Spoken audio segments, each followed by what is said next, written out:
মসজিদে আসিয়া।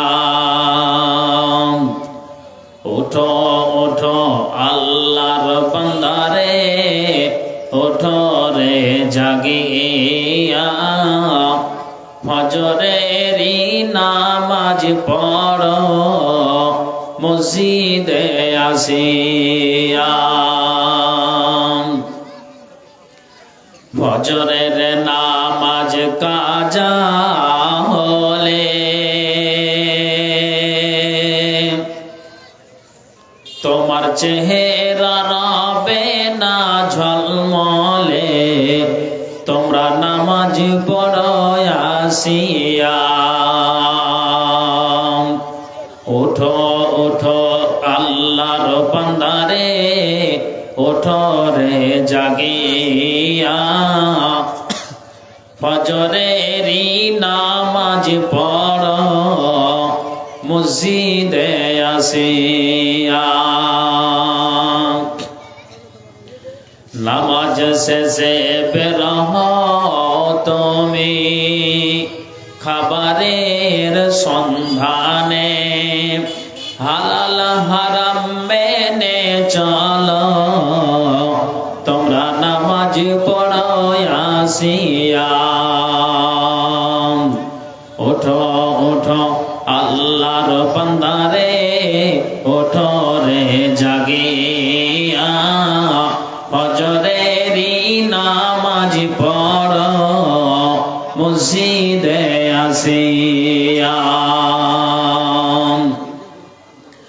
দুপুর হলে ক্লান্তি ভোলে যাইয়া তোমরা নামাজে গো মসজিদে আসিয়া। কেন? জোহরের নামাজ কাজা হলে তোমার রুজির বরকত নাই যে তোলে, তোমরা নামাজ পড়ো আসিয়া। ওঠো ওঠো আল্লাহর বান্দারে, ওঠো রে জাগিয়া, ফজরেরই নামাজ পড়ো মসজিদে আসিয়া। বিকাল হলে খেলা শেষে উজু করে নামাজে গো মসজিদে আসিয়া। কেন? আসরের নামাজ কাজা হলে তোমার সংকট পড়বে দেহ বলে, তোমরা নামাজ পড়ো আসিয়া। ওঠো ওঠো আল্লাহর বান্দারে, ওঠো রে জাগিয়া, ফজরেরই নামাজ পড়ো মসজিদে আসিয়া। মাগরিবের নামাজ কাজা হলে তোমার সন্তান সন্ততি যাবে বিফলে, তোমরা নামাজ পড়ো আসিয়া। ওঠো ওঠো আল্লাহর বান্দারে, ওঠো রে জাগিয়া, ফজরেরই নামাজ পড়ো মসজিদে আসিয়া। ঘুমের আগে দোহাই লাগে যাইয়া তোমরা নামাজে গো মসজিদে আসিয়া। কেন? এশারের নামাজ কাজা হলে ঘুমের তৃপ্তি পাবে না গো, তোমরা নামাজ পড়ো আসিয়া। ওঠো ওঠো আল্লাহর বান্দারে, ওঠো রে জাগিয়া, ফজরেরই নামাজ পড়ো মসজিদে আসিয়া। ফজরেরই নামাজ পড়ো মসজিদে আসিয়া।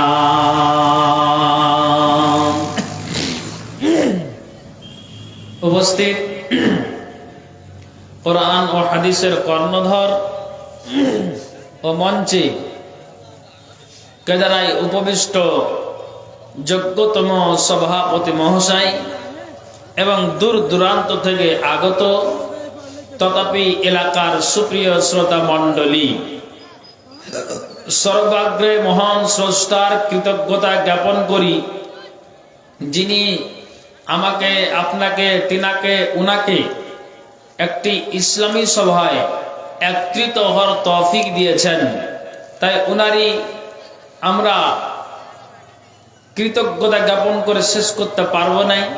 তাই একটি মাত্র লাফজের দ্বারা দিয়ে আমরা অভিনন্দন জানিয়ে থাকি। তাই মোহাব্বতের সাথে এখানে যতজন আছি প্রাণ খুলে মনকে উজাড় করে উদারতা মন নিয়ে খুশি মনে একটু আওয়াজ দিয়ে বলে উঠুন আলহামদুলিল্লাহ। তারপরে পরে যিনি ইসলামের পথ প্রদর্শক, ইসলাম হিতাকাঙ্ক্ষী, আকাঙ্ক্ষিত দিনের ভিখারি, লাস্ট প্রফেট নবী মুহাম্মদুর রাসূলুল্লাহ পরম সাল্লাল্লাহু আলাইহি ওয়াসাল্লাম, শতকোটি দুরুদ ও সালাম হোক। আল্লাহুম্মা সাল্লি আলাইহি আল্লাহুম্মা বারিক আলাইহি। সুপ্রিয় শিক্ষিত সুধী মণ্ডলী, আপনাদের সম্মুখে দুই জায়গা থেকে দুইটি আয়াত এই মাত্রই পরিবেশন করলাম।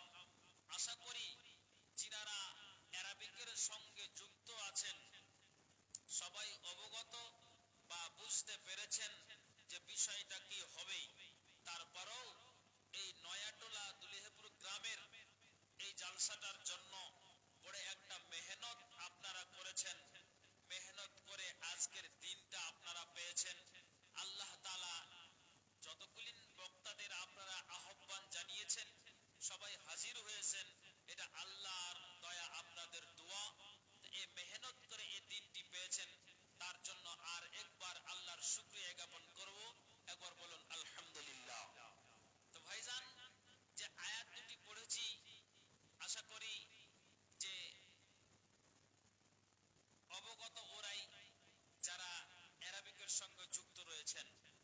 তো এই ঈমানকে, এই দুর্বল ঈমানকে সবল করার জন্য, মরিচিকা ঈমানকে, দুর্বল কঙ্কাল ঈমানটাকে সবল করার জন্য সুযোগ লেগেছে, সেটাকে আমরা হাতছাড়া না করে কোরআন এবং হাদিসের দুটি কথা শুনে আমরা যেন আমলে পরিণত করতে পারি।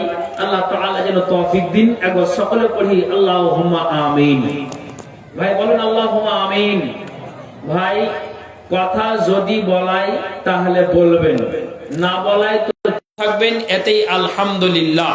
কিন্তু যদি মাঝে মাঝে কথা বলাই তা আমি ভাববো যে আপনারা আমার দিকে চেয়ে আছেন, আপনারা আমার দিকে চেয়ে আছেন, আমি আপনাদের বুঝাতে পারছি, আপনি আমার কথা স্পষ্ট বুঝতে পারছেন। তো প্যান্ডেলে অনেক জায়গা রয়েছে, মাগরিব থেকে নিয়ে এখন পর্যন্ত জালসা আপনারা শুনে আসছেন, শুনছেন।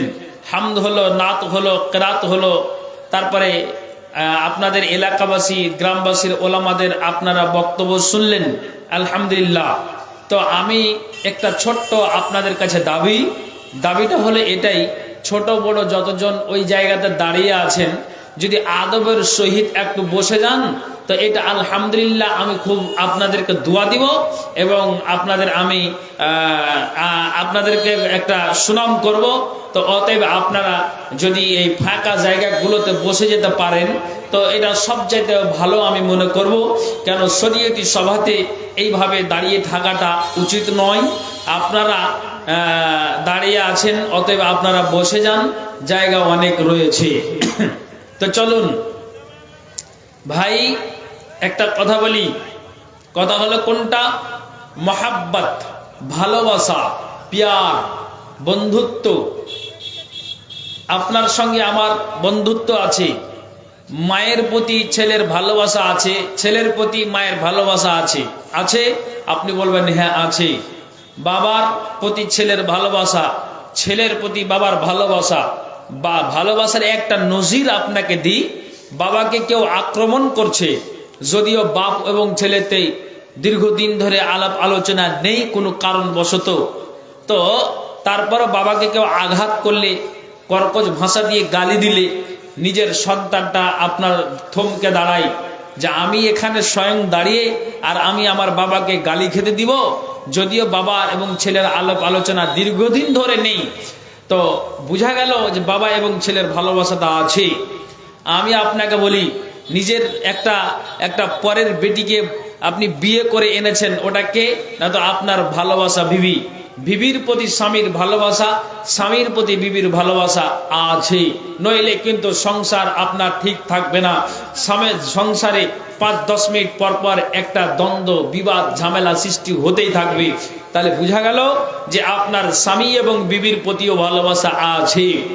হ্যাঁ, দাদু ভালোবাসা দেখায় নিজের পোতাকে, নাতি ভালোবাসা দেখে নিজের নানাকে, নানা তেমনি ভালোবাসা দেখায় নিজের নাতনি এবং নাতিকে। আমি আপনাকে বলতে চাইছি, এই যে সব ভালোবাসা, আমি আপনাকে বলছি আল্লাহ তাআলা কোরআনের আয়াতে ছোট্ট একটা নজির দিলেন যে তার চাইতে নবীজি একটা আনাস থেকে একটা হাদিস, আনাস রাদিয়াল্লাহু তাআলা আনহু, হাদিসের রাবি রাসূল সাল্লাল্লাহু আলাইহি সাল্লাম বলেছেন যে শুনো, যে যতগুলি ভাই ভাগর পরিবার আত্মীয় স্বজন থেকে ওয়ান্নাসে আজমাইন, সকল মানুষের চাইতে যতক্ষণ পর্যন্ত তোমরা আমাকে ভালোবেসে না দিতে পারবে ততক্ষণ পর্যন্ত তোমরা পূর্ণ ইমানদার হতে পারবে না। জি হ্যাঁ, আমি আপনাকে এটা বুঝাতে চাইছি। কথা হলো এটাই যে তাহলে নবীর প্রতি ভালোবাসা, নবীর প্রতি আপনার ভালোবাসা, আমরা সেই নবীর উম্মত, আমাদের নবীর প্রতি ভালোবাসা আমাদের রাখতে হবে। এখন আপনাকে একটা কথা বলি ভাইজান, মাইকের দিকে লক্ষ্য করবেন। কি লক্ষ্য করবেন? পর্দার আড়ালে প্রজেক্টের মাধ্যম দিয়ে মায়েরা বোনেরা বক্তব্য শুনছেন। আমি মায়েদেরকে একটু দাবি করব যে আপনারাও এই মাইকের প্রতি একটু লক্ষ্য রাখবেন। কি কথা? যে আমি আপনাকে কথা বললাম যে মায়ের প্রতি ছেলের ভালোবাসা, ছেলের প্রতি মায়ের ভালোবাসা, যতগুলি ভালোবাসা আপনার আমার আছে, নবীজি বলছেন তার চাইতে দ্বিগুণ ভালোবাসা আমাকে দিতে হবে, তাহলে তোমরা পূর্ণ ইমানদার বলে পরিচয় দিতে পারবে। হ্যাঁ, আপনাকে আমি এটা বুঝাতে চাইছি। তো কথা হলো এটাই। কোনটা কথা? যে আমি আপনাকে যদি কিছু সাহাবীর নামগুলি নিই, তাহলে এই সাহাবীদের নাম নিতে গেলে আপনার হয়তো মগজটা ঘুরবে, অথচ আল্লাহ রসুল এই সাহাবীদের কথা বর্ণনা করেছেন। নবীর জীবদ্দশায় তিনি নিজে স্বয়ং বলেছেন যে এই সমস্ত সাহাবারা অবশ্যই আল্লাহর জান্নাতে যাবে, এরা জান্নাতে যাওয়ার ব্যাপারে কোনো সন্দেহ নেই। তারপরেও আল্লাহ পাক রাসূল বলছেন যে তোমরা জান্নাতে যাবে। তো সাহাবীরা নবীর প্রতি এতটাই তিনারা ভালোবেসেছেন, তো ভালোবাসা থাকবে কার? নবীজি বললেন পূর্ণ ইমানদার ব্যক্তি তারাই নবীর প্রতি ভালোবাসাটা রাখতে পারবে। তো আপনি কি করে রাখতে পারবো? তাহলে আমি আপনাকে এটা বুঝাতে চাইছি, আমরা সেই নবীর উম্মত, আমরা শেষ নবীর উম্মত। তো আমাদেরকে এই নবীর প্রতি ভালোবাসাটা রাখতে হবে। আমরা নিজেকে উম্মত বলে কিয়ামতের দিন যদি পরিচয় দিতে পারি, তাহলে অবশ্যই আমাদেরকে নবীর প্রতি ভালোবাসা রাখতে হবে। এই জন্য আমি একটা আয়াত আপনাদের সম্মুখে আমি পাঠ করেছি, সূরা আলে ইমরান, সূরা নাম্বার 3, আয়াত নাম্বার 31 আল্লাহ তাআলা উল্লেখ করেছেন। ভাই, এখানে যতজন আছেন একটু ধৈর্য ধরেন, নবীর প্রতি ভালোবাসা সাহাবারা কেমন করেছেন। তো আপনাকে সেটা উচিত যে নবীর প্রতি ভালোবাসা করা, নবীর প্রতি ভালোবাসা দেওয়া, নবীর প্রতি আমাদের মহব্বত রাখা, যেহেতু আমরা সেই নবীর উম্মত। একটা কথা আপনাকে বুঝাই যে যারা জান্নাতের সুসংবাদ পেয়েছে, তারপরও এরা এতটা ভালোবেসে তারা দুনিয়াটাকে, তারা জীবনটাকে চালিয়েছে এবং কবরে গিয়েছে। তা আমরা পাপী গুনাহগার, আমাদেরকে সেইভাবেই নবীর প্রতি ভালোবাসাটা রাখতে হবে। যদি কাল কিয়ামতের দিনে আমরা নবীর উম্মত বলে পরিচয় দিই, তাহলে খুব খেয়াল করে শুনবেন। তাহলে কিছু সাহাবীর কথা আমাকে এখন এই প্যান্ডেলে জালসার মাহফিলে তুলে ধরার আমি এখন জরুরি মনে করছি, প্রয়োজন মনে করছি, বা এটা উচিত যে তারা কিভাবে ভালো তারা বেঁচে ছিলেন, জীবনটাকে কি করে তারা চালিয়েছিলেন। আশ্চর্য হওয়ার কিছু নয়, কোরআন এবং হাদিসের আলোচনা শুনেন, আশা করা যায় যে এগুলো থেকে অবশ্যই একটা জ্ঞান পাওয়া যায় এবং পাবেন। এই জন্য আল্লাহ তাআলা কি বললেন, আউযু বিল্লাহি মিনাশ শাইতানির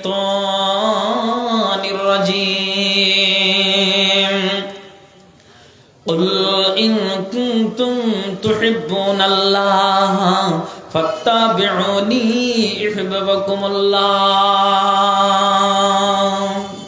দেখেন আল্লাহ বলছেন, হ্যাঁ নবী তুমি বলে দাও, আল্লাহ কোরআনে জানিয়ে দিলেন, হে নবী তুমি বলে দাও, কুল হে নবী তুমি বলে দাও, ইন কুনতুম তুহিব্বুনাল্লাহ, আল্লাহ বলছেন যদি তোমরা আমাকে ভালোবাসতে চাও, আল্লাহ বলছেন যদি তোমরা আমার সাথে সম্পর্ক রাখতে চাও, যদি তোমরা আমার প্রতি মায়া রাখতে চাও, একটা লিঙ্ক রাখতে চাও, একটা সম্পর্ক রাখতে চাও, আল্লাহ কোরআনে জানালেন, আল্লাহ বলছেন যদি আমার বান্দারা আমার প্রতি ভালোবাসা রাখতে চাই, যদি লিঙ্ক রাখতে চাই, যদি সম্পর্ক রাখতে চাই, তাহলে আল্লাহ জানালেন ফাত্তাবিউনি, তাহলে আল্লাহর কোরআন জানালেন, তাহলে তোমরা কি করো, তার ইত্তেবা করো, তার অনুসরণ করো।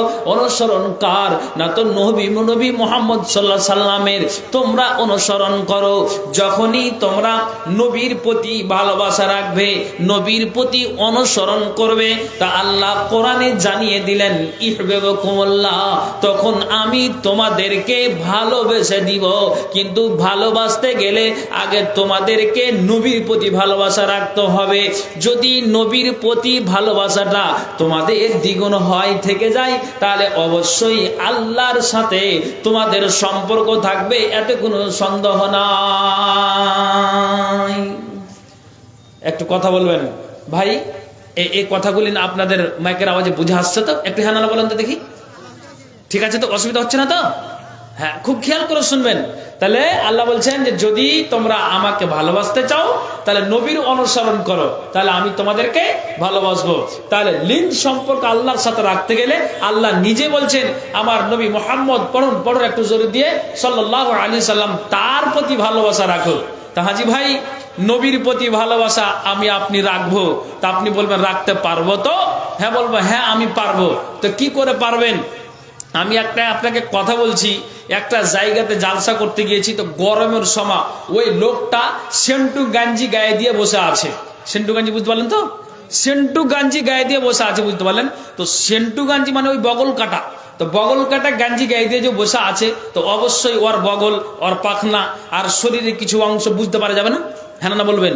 তো ও আমার কাছে কিছু টাকা দান নিয়ে এসেছে। সেন্টু গাঞ্জি মানে খুব গরমের সময়, পিছন দিকে পাংখা চলছে, ও হাত 2 টাকা উঁচু করেছে, বুঝতে পারলেন তো? সুবহানাল্লাহ, ওর বগলি দেখে আমি চমকে গেছি। ওর বগলিতে দুখান বাড়ুন বান হয়েছে। আপনি আমাকে এবার জবাব দিন যে যেই লোকটার বগলি তো দুখান যদি বাড়ুন বানা যায়, তাহলে ওই মানুষটা কি নবীর প্রতি ভালোবাসা আছে? হ্যাঁ না বলবেন? কথা কেন বলছেন আপনারা? আরে মুসলমানের বাচ্চা, অথচ ওর এখনো পর্যন্ত বিয়ে শাদী হয়নি, চুলকে হেয়ার স্টাইল করে রেখেছে, আর দাড়ি তো ছেঁচে আপনার পুরোটাকেই দাড়িকে আপনার কেটে দিয়েছে, আর মুচকে ছেড়েছে। তো আপনার মুচকে যদি ও হাত দিয়ে একটু না করে সরাই, তাহলে মুচের তার পানি খেতে গেলে আপনার কি করে ওই মুচের পানিটাও আপনার মুচ ও তার ওই আপনার গ্লাসের পানি তো ডুববে। যে মানুষটা মুচকে আপনার লম্বা করে ছেড়ে রেখেছে আর দাড়িকে পুরো কেটে দিয়েছে, তাহলে আপনি বলুন এই লোকটা কি নবীর প্রতি ভালোবাসা রাখতে পেরেছে? হ্যাঁ না বলুন না? পারেনি। তা নবীজি কি বলেছেন যে আশরমিনাস সুন্নাতে, আমার হলো 10খানা সুন্নাত। কি কি 10খানা সুন্নাত? নবীজি বলছেন যে তুমি কি করো, মুচকে সুন্দর করে ছোট করে দাও, দাড়িকে লম্বা করে দাও, এগুলো হলো আমার সুন্নাত। নখ যদি মানুষের হাতে পায়ে বড় থাকে, তাহলে নখগুলিকে কেটে দাও। নবীজি বলছেন এটা হলো আমার সুন্নাত। আল্লাহ পাক রাসূল বলছেন যে শুনে রাখো, গোপন অঙ্গের চুলকে 40 দিনের আগে পরিষ্কার করে দাও। নবীজি বলছেন এটা হলো আমার সুন্নাত।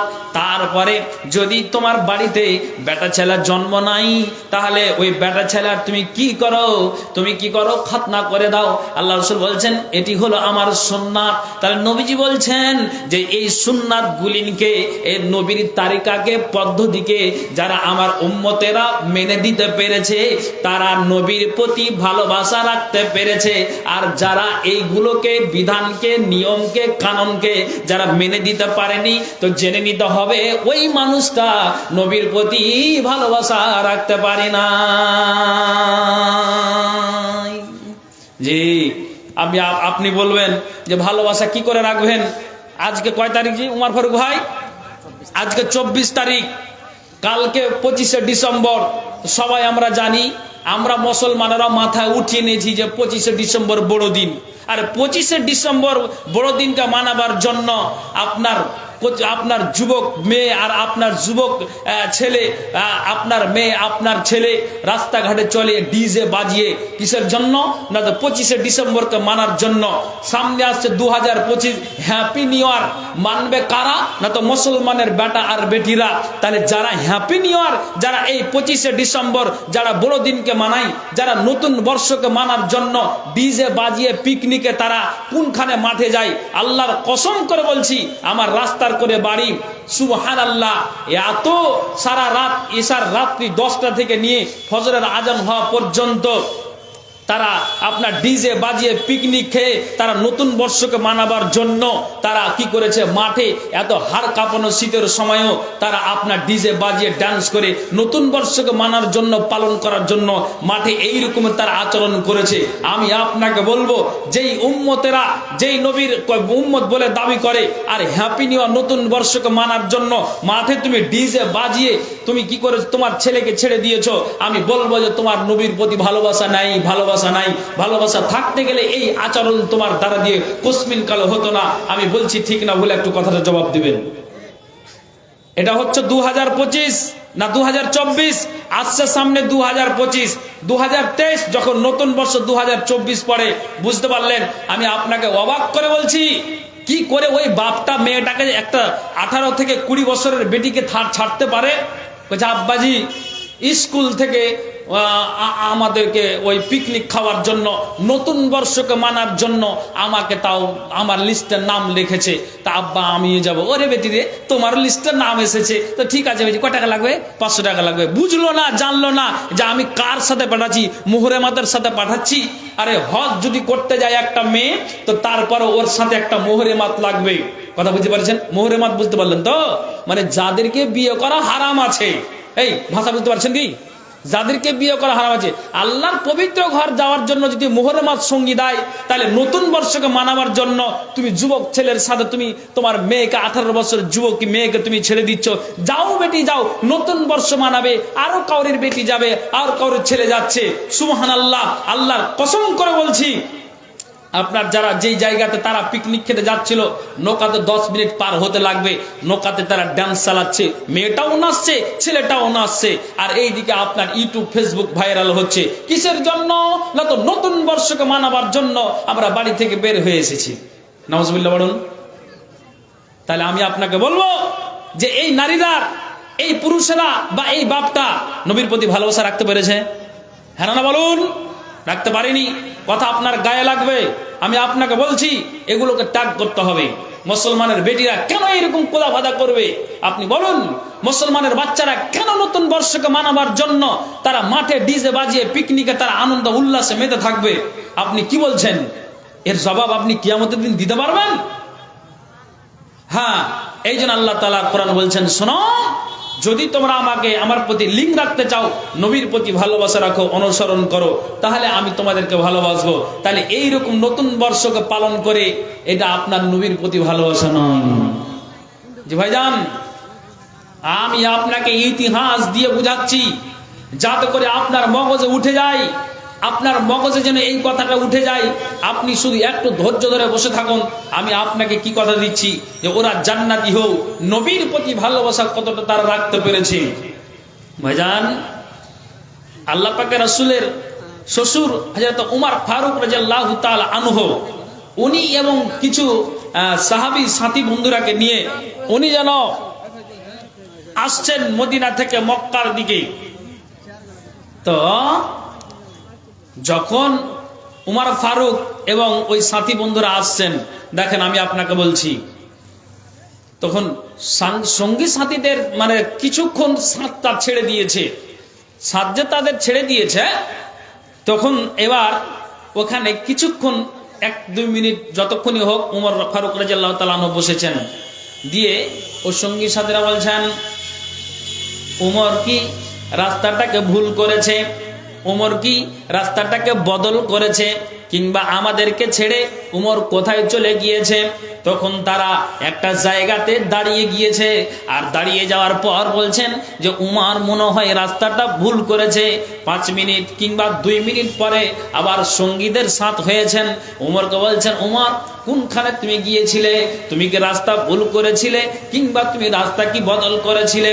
উমর বলছেন, না, আমি রাস্তা ভুল করিনি, রাস্তাটাকে আমি বদল করিনি, আমি এই জায়গাটাতে 1 মিনিট কিংবা 30 সেকেন্ড বসেছিলাম, এই কারণে যে আমি এবং আল্লাহ পাকের রাসূল একবার এসেছিলাম, আর নবীজি এই জায়গাটাতে নবীজি কি করেছিলেন? প্রসাব করেছিলেন।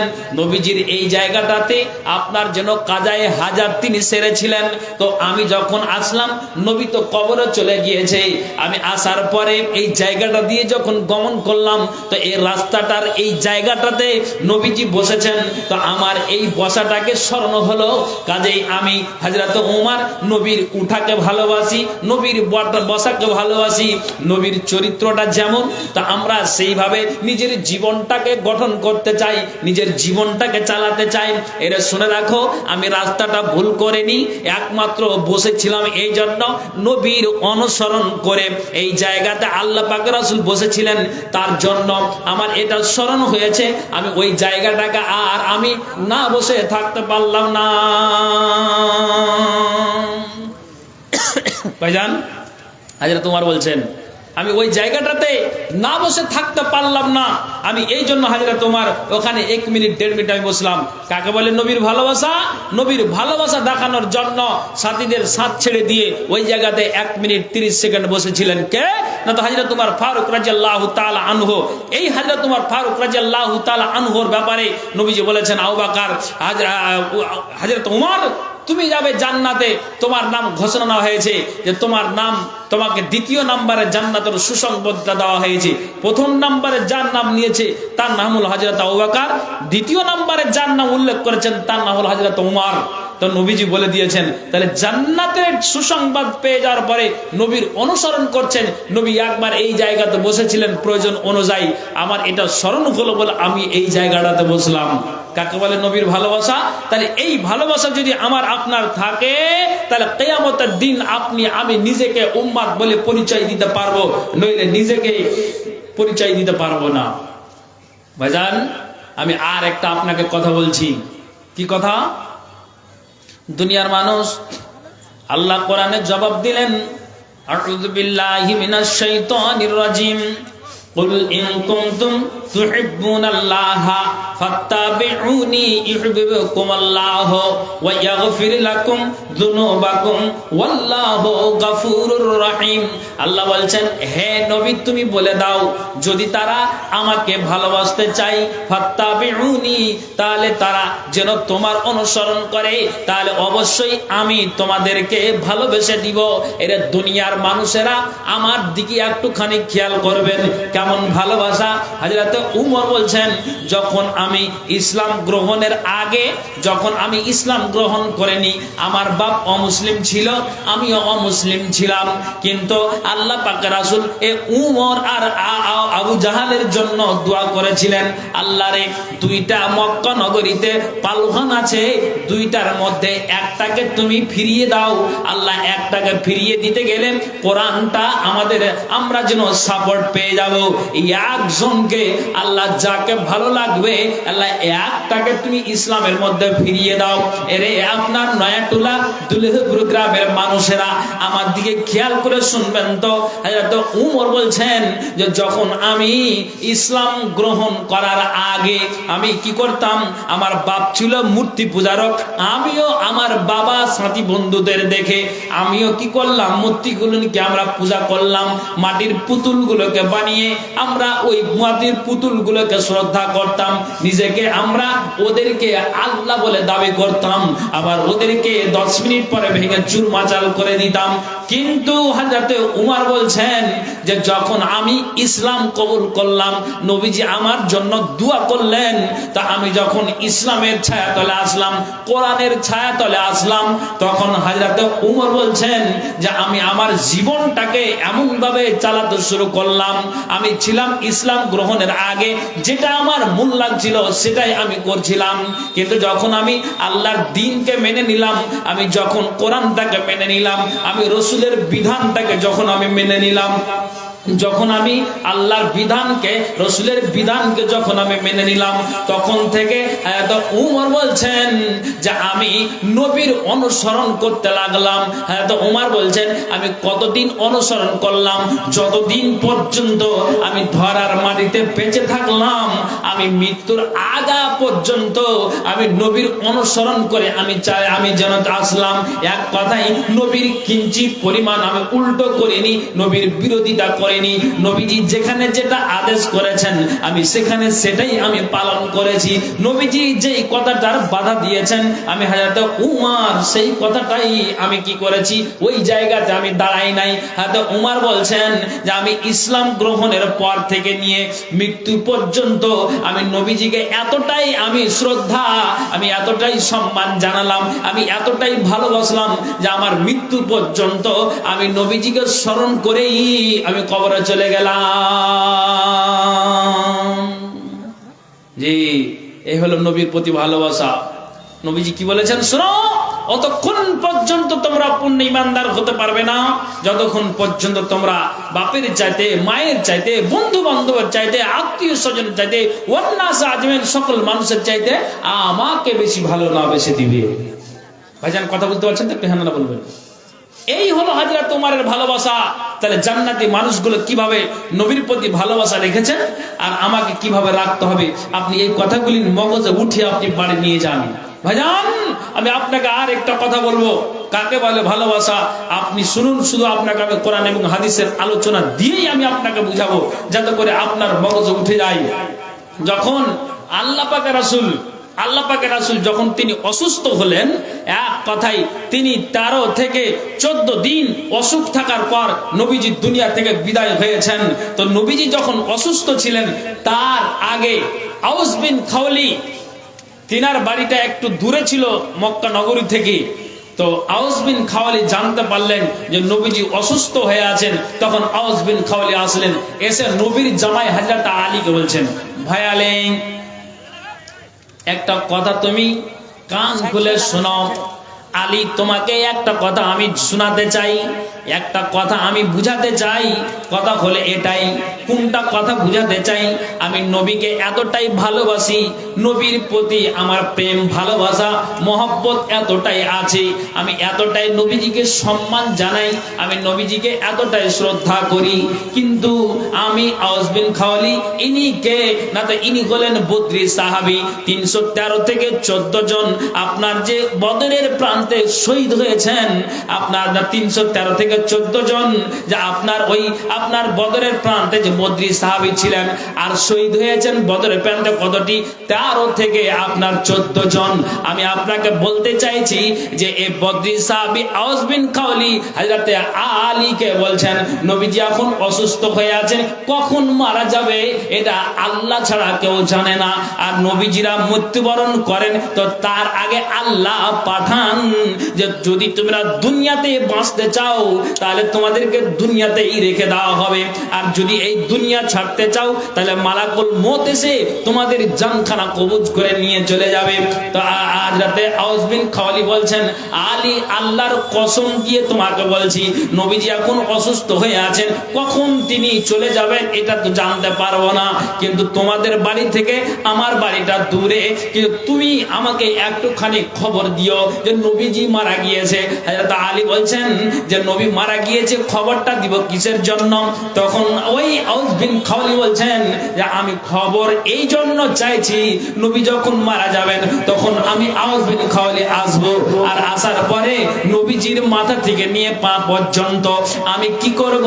গোসলের কাজে অংশ নিব। আমি নবীজির সারাটা শরীরে মরা দেহটাতে আমি হাত বুলাবো।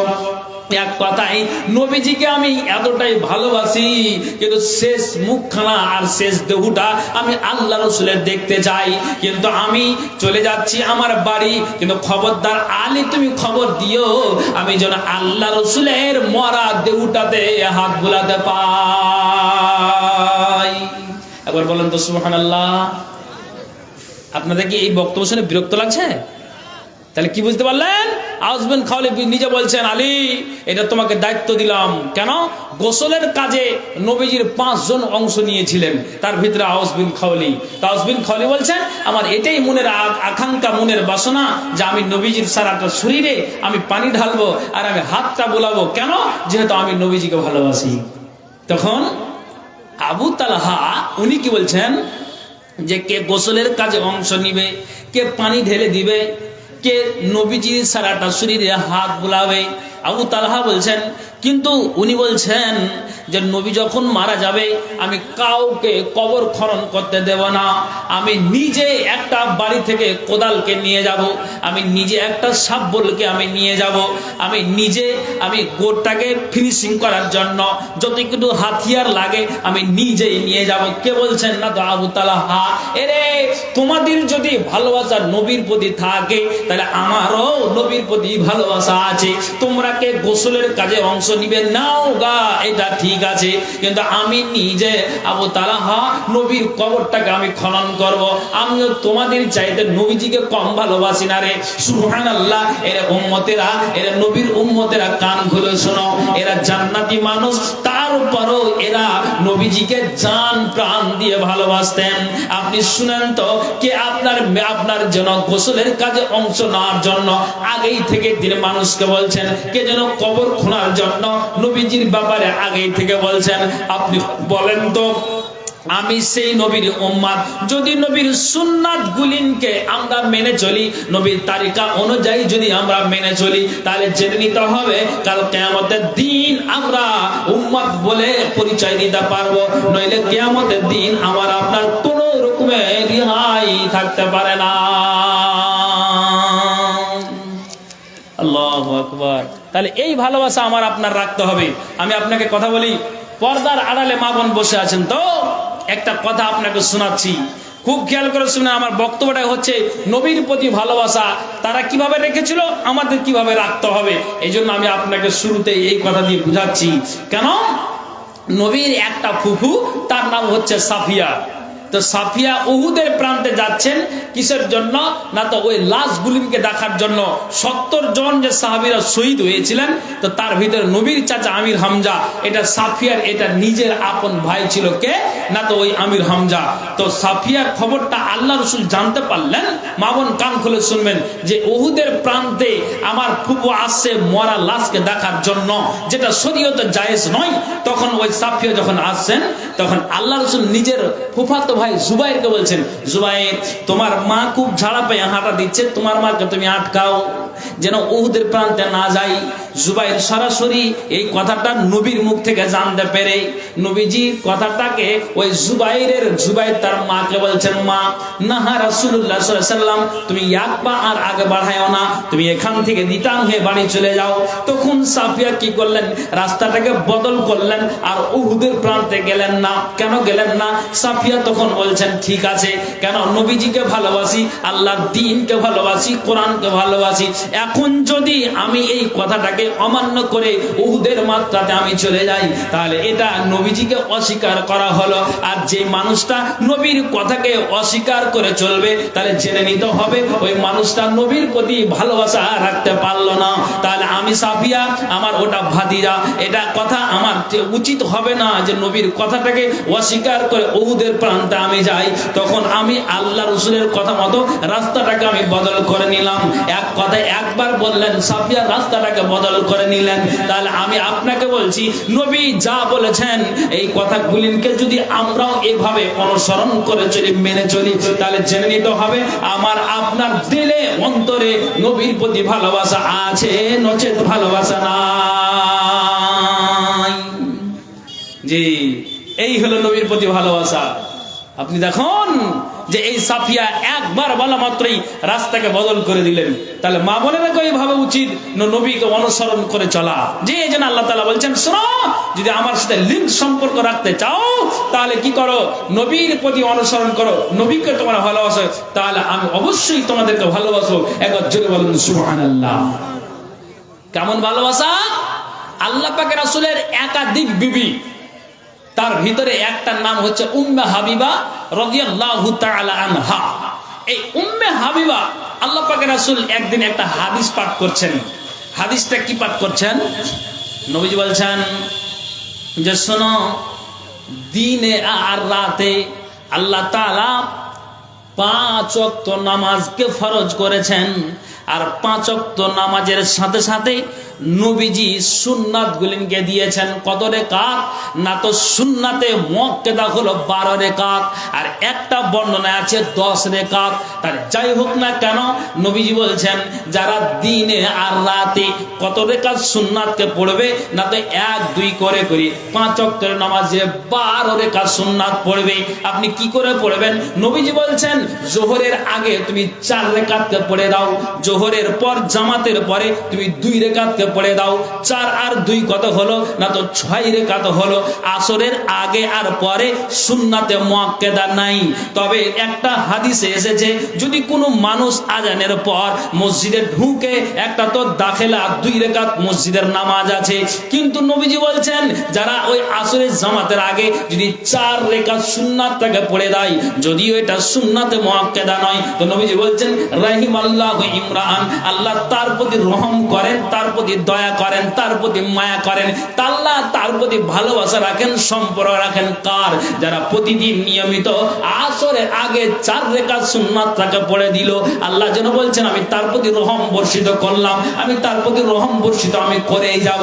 কিন্তু নবীজি বলছেন যে তুমি মাগরিবের পরে 2 রেকাত সুন্নাতকে পড়ে দাও, আর ইশারের পরে তুমি 2 রেকাতকে পড়ে দাও, আর ফজরের আগে যতগুলি সুন্নাত আছে তা সবচাইতে গুরুত্বপূর্ণ সুন্নাত হচ্ছে ফজরের 2 রেকাত সুন্নাত। আল্লাহ পাক রাসূল বলছেন যে শুনে রাখো, এই দিনে আর রাতে 5 ওয়াক্তের নামাজে 12 রেকাত সুন্নাতকে যারা আদায় করে দিতে পারবে, আল্লাহ রাসূল বলছেন শুনে রাখো, আল্লাহ তাআলা তার প্রতি কি করবেন? জান্নাত দিবেন, তাকে জান্নাত দিবেন, তাকে জান্নাত দিবেন, আল্লাহ রহমত বর্ষিত করবেন। কিসের বিনিময়ে? এই 12 রেকাত সুন্নাতকে যদি নিয়মিত উম্মতেরা আমার পড়ে দেয়, আল্লাহ বললেন, নবীজি কি বললেন?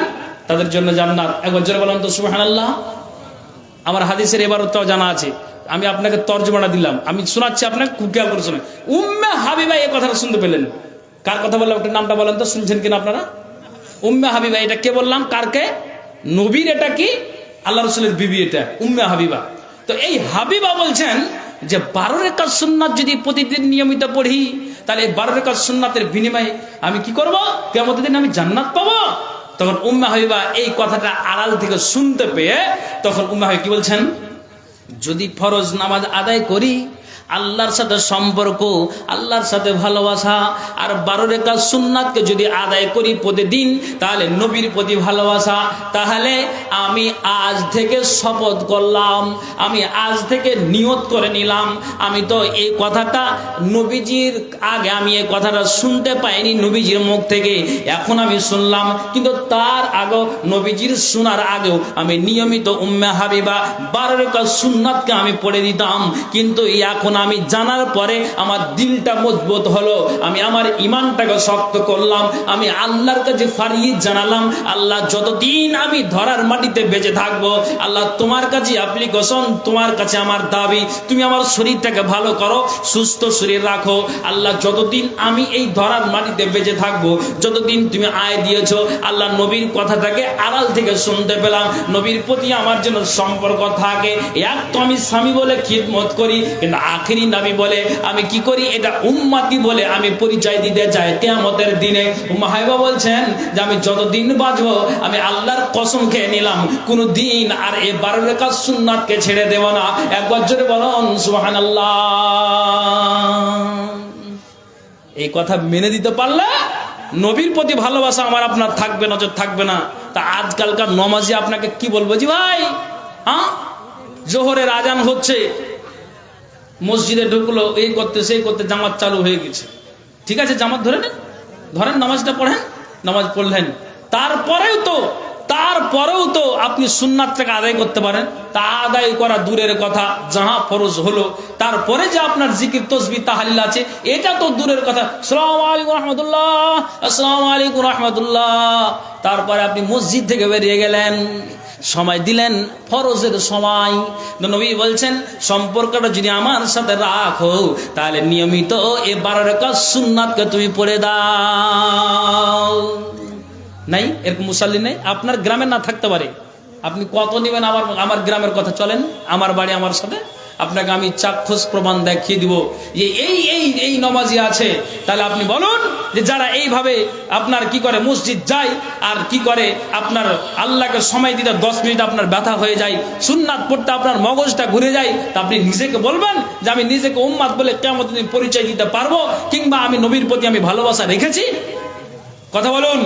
এই নিয়মের যদি উল্টা হয়, আপনি ভালোবাসা দিতে পারবেন বা আছে আপনার প্রতি? নাই। কাজে এই জন্য আপনাকে বলছি, উম্মে হাবিব একবার কথাটাকে বলার পরে তিনি স্মরণ করে জীবন যতদিন আল্লাহ বাঁচিয়ে রেখেছেন নিয়মিত সুন্নাতকে আদায় করে গেলেন। তাহলে আমি আপনি কোনখানে আছি? তাহলে জেনে নিতে হবে যে আমার আপনার ভালোবাসাটা ভিতরে নেই। ভাইজান খুব খেয়াল করে শুনবেন, আপনাকে আমি হাদিস শোনাচ্ছি, আমি আপনাকে বাজে কথা শোনাই নাই। কেন? আল্লাহ তাআলা কোরআনে বলে দিয়েছেন কি, আউযু বিল্লাহি মিনাশ শাইতানির রাজিম, কুল ইন কুনতুম তুহিব্বুনাল্লাহা ফাত্তাবিউনি ইউহিব্বুকুমুল্লাহ ওয়া ইয়াগফির লাকুম যুনুবাকুম ওয়াল্লাহু গফুরুর রহিম। আল্লাহ কি বললেন? শুনো, হে নবী, তুমি বলে দাও, যদি তারা আমাকে ভালোবাসতে চাই, তাহলে ফাত্তাবিউনি, তাহলে তোমার জন্য ইত্তেবা করে, অনুসরণ করে, তোমাকে স্মরণ করে চলে, তুমি যা যা বলেছো সেটার অনুযায়ী যেন তারা চলে, তাহলে অবশ্যই আমি আল্লাহ তাদেরকে ভালোবাসা দিব। এর দুনিয়ার মানুষেরা আপনি কোরআনের দিকে ফলো করেন তো, আপনি হাদিসের দিকে ফলো করেন তো। তাহলে যদি আমরা নিয়মিত আল্লাহ এবং আল্লাহ রাসূলের বিধানকে যদি মেনে দেই, আমরা যদি কি করি, রাসূলের প্রতি ভালোবাসাটা যদি আমরা রাখতে পারি, তাহলে আল্লাহর সাথে সম্পর্ক আছে, থাকবে, লিঙ্ক থাকবে। আর যদি নবীকেই যদি হাতছাড়া করে দিই, কিয়ামতের দিন আমার আপনার কোনো রেহাই থাকবে না। ভাইজান আপনি কি করে ভালোবাসা রাখবেন? আমাদের জাত ভাইয়েরা তারা আপনার যখন কি করে, আল্লাহুম্মা সাল্লি আলা মুহাম্মাদ ওয়া আলা আলি মুহাম্মাদ কামা সাল্লাইতা আলা ইব্রাহিম ওয়া আলা আলি ইব্রাহিম ইন্নাকা হামিদুম মাজিদ, দুরুদে ইব্রাহিম যখন পাঠ করি, তো পাঠ করার সাথে সাথে আমরা কি করি, তারপরে তাসবিহ পাঠ করি, জিকির আজকার যতগুলি আছে আমরা এগুলো পাঠ করে যাই। কিন্তু আমাদের জাত ভাইয়েরা নবীজিকে কত ভালোবেসে ফেলেছে যে তারা কি করছে, আপনার যখনই দুরুদে ইব্রাহিম আল্লাহুম্মা সাল্লি আলা সাইয়্যিদিনা, তখনই আপনার যখনই মুহাম্মদের নাম উচ্চারণ হচ্ছে তখন বলছে আহা, আপনার বুকে আর হাতে আর পিঠে থাবা মেরে আপনার জন্য হাহাকার করে দিচ্ছে, একাকার করে দিচ্ছে। আপনি বলুন যে আপনি এটা দেখাতে গিয়ে আপনি ভাবছেন না যে আমি এতটা লিঙ্ক এবং সম্পর্ক ভালোবাসা আমার আছে? না, আপনি নিজেকে বাড়তি করে ফেলেছেন। এই যদি আচরণ আমার আর আপনার হয়, তাহলে কিয়ামতের দিন আপনি উম্মত বলে পরিচয় দিতে পারবেন। ভাইজান আপনি কথাগুলিকে মগজে উঠান, কি করে ভালোবাসাটা আমার আপনার থাকবে। আল্লাহ তাআলা কোরআনের আয়াতে বলছেন, ইয়া আইয়ুহান নবী, হে নবী, হাসবুকাল্লাহ। দেখেন আল্লাহ বলছেন, এই নবী আল্লাহ তোমার জন্য যথেষ্ট। দেখেন খুব ভালো করে শুনবেন, আল্লাহ বলছেন ইয়া আইয়ুহান নবী, এই নবী, হাসবুক আল্লাহ, আল্লাহ তোমার জন্য যথেষ্ট। আর কার জন্য যথেষ্ট? ওয়ামানিত্তাবাআকা মিনাল মুমিনিন, আর ওই সব নয়াটোলা গ্রামের মানুষের জন্য আল্লাহ যথেষ্ট, ওই সব মুমিন ব্যক্তির জন্য আল্লাহ যথেষ্ট। কার জন্য যথেষ্ট? আল্লাহ রাব্বুল আলামিন বলছেন যারা তোমার অনুসারী, যারা তোমার অনুসরণ করে চলে, যারা তোমার অনুকরণ করে চলে, যারা তোমার কথার উল্টো করে না, যারা তোমার বিধানের উল্টো করে না, এক কথাই তোমাকে ভালোবেসেছে, বুকে তারা রেখেছে। তো আল্লাহ বলছেন যে আমি যেমন তোমার জন্য যথেষ্ট, তেমনি আমি ওই সব মুমিনদের জন্য যথেষ্ট যারা তোমার অনুসরণ করে ধরার মাটিতে চলে। জি, আপনি বলেন তো উম্মে হাবিবার মতো, সাফিয়ার মতো, আবু বকর উমরের মতো আমরা নিয়মিত বিধানকে মেনে নবীর অনুসরণ করে চলবো তো ইনশাআল্লাহ? বলেন বলেন ইনশাআল্লাহ। আলহামদুলিল্লাহ, তাহলে আমাদের পরিত্রাণ আছে, নচেত নাই। ভাইজান আমার, এই কথাগুলিকে আপনাকে আমাকে মগজে উঠাতে হবে, নইলে কিয়ামতের দিন আমি আপনি আটকা পড়ে যাব। কেমন কথা? আপনি আমার কথাতে মগজে উঠান, যাতে করে আপনার মগজ আমি উঠিয়ে দিতে পারি। হযরত আনাস একজন বিখ্যাত সাহাবী, একজন যোগ্যতম সভাপতি সাহেব বসে আছেন, আপনি জিজ্ঞেস করুন। আনাস রাদিয়াল্লাহু তাআলা আনহু উনি বলছেন যে আমি নিজে কি করছি, আমি এর বাড়িতে, আবু তালহার বাড়িতে আমি কি করছি, আমি মানুষদেরকে কাপে করে গ্লাস করে মদগুলোকে ঢেলে ঢেলে দিচ্ছি। তাহলে আপনি বলুন মুলি সাহেব, তাহলে কি মদ খাওয়া তাহলে হালাল? তখন ছিল হালাল। তখন যখন আনাস রাদিয়াল্লাহু তাআলা আনহু ওই মদগুলিনকে ঢেলে যখন গ্লাসে করে লোকদেরকে মদ পান করাচ্ছিলেন, তখনই কিন্তু ওই মদ হারাম হয়নি। তো সেই মতো অবস্থায় হযরত আনাস বলছেন আমি আবু তালহার বাড়িতে মদের রমরমা চলছে, আর ওই মতো অবস্থা আমি গ্লাসে গ্লাসে গ্লাসে গ্লাসে আর আমি কি করলাম, মদগুলিকে আমি ঢেলে ঢেলে দিচ্ছি। আর এর মধ্যে আপনাকে একটা কথা বলি, এই জালসাটার জন্য প্রচার হয়েছে না হয়নি? হ্যাঁ না বলবেন? নিশ্চয় হয়েছে। আচ্ছা আপনারা কথা বলেন তো, টোটোতে না বাইকে না আপনার ঘোড়া গাড়িতে না কিসে প্রচার হয়েছে? টোটোতে যাচ্ছেন আপনারা, টোটো বা অটো কোন একটা গাড়ি করে তো প্রচার হচ্ছে। তা আপনি যতগুলো বোতল বাড়ি রাসা খোয়া আর আর আর আর এই সব থানা গ্রাম এখানে ওখানে আপনি জালসার জন্য প্রচার করেছেন না করেছেন না ভাই? তো প্রচার করার পরে মানুষ কি জানতে পারলো যে আজকে এই তারিখটাতে নয়াটা দুলেপুর গ্রামে জালসা আছে। ঠিক বলছেন? বলছি কথা বলো ঠিক।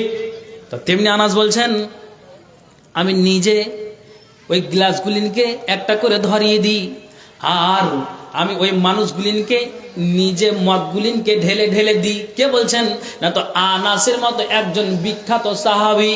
তো উনি বলছেন যখন আমি আপনার গ্রামে এসেছি, আপনি আমাকে চা দিচ্ছেন, বিস্কুট দিচ্ছেন, পানি এগিয়ে দিচ্ছেন, মাওলানা খান, এ খান ও খান, কি খাবেন বলেন? কতদিন পর আপনাকে পেয়েছি, মনটা ভরে না খাইয়ে, যা খাবেন খান, আমরা দেওয়ার জন্য প্রস্তুত আছি। তেমনি যেন ওই আনাস রাদিয়াল্লাহু তাআলা আনহু উনি বলছেন মদগুলিনকে আমি ঢেলে ঢেলে দিচ্ছি।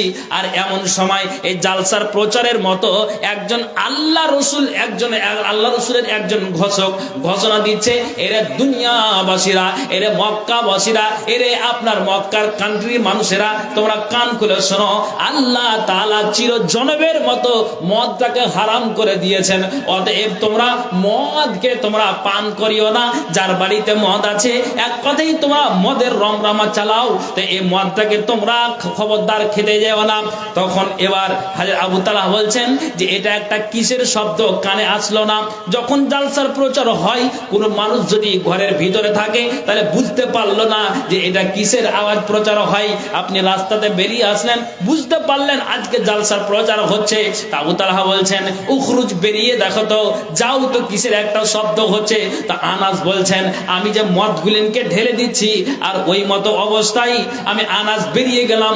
আর বেরিয়ে যাওয়ার পরে দেখছি একজন ঘোষক ঘোষণা দিচ্ছে, আরে আল্লাহর বান্দারা, চিরজনমের মতো মদটাকে হারাম করে দেওয়া হয়েছে, অতএব তোমরা আর মদ পান করিও না। তখন আনাস বললেন খবরটা কি শুনেছ যে মদের রমরমা চলছে? আর আপনার এটা কথা ভালো করে শুনবেন, আপনার মদিনা কান্ট্রিতে, মক্কার আপনার মাটিতে, আরব কান্ট্রিতে মদের একটা রমরমা ব্যবসা চলতো। তারা মদকে বিক্রি করে তারা নিজের রুটি রুটির ব্যবস্থা করত। জি শেখ বলেন, আপনার মদকে তারা বেচে নিজে তারা আহার জোগাড় করত। আর যখন তারা এটা জানতে পারলো যে মদকে চিরজনমের মতো হারাম করে দেওয়া হয়েছে, তখন আবু তালার বাড়িতে আপনার কলসিতে মদ রাখা আছে, বালতিতে মদ রাখা আছে, যাকে মদ রাখা আছে, এক কথায় আপনার যতগুলিন আপনার বাসনে আপনার ওই পাত্রতে আপনার কি করা আছে, আপনার মদগুলিনকে রাখা আছে। কি করলেন, এই হারাম কথাটা শোনার পরে পরে আপনার হাদিসের ভিতরে ইতিহাসের পাতায় পাওয়া যায়, যারা মুখে নিয়েছিল আর ভিতরে না দিয়ে তারা আপনার কি করলে, পানি নিয়ে যেমন আমরা কুলি করি গারগারা করে আমরা ফেলে দিই, তেমনি তারা মুখে যারা ছিল মুখ থেকে ফেলে দিল, গ্লাসে ছিল গ্লাসকে ভেঙে দিল, মদ আপনার বালতি ছিল বালতিকে উল্টে দিল, কলসিতে ছিল কলসিটাকে আপনার ভেঙে ফেলে দিল। নবীজি বলছেন সেদিন কি হয়েছিল, সেকা কাল মাদিনাতে, সেদিন মদিনা মানওয়ারা আপনার জন্য কি হয়েছিল, ওই মদের আপনার স্রোত বয়ে আপনার চলে গিয়েছিল। কুরবানির দিনে আপনার যখন খাসিকার গরুকে জবাই করেন, এই গ্রামটাতে 100টা গরু আর খাসি যদি হয়, আপনি যেখানে ডানে আর বামে তাকাবেন রক্ত আর রক্ত, রক্ত আর রক্ত।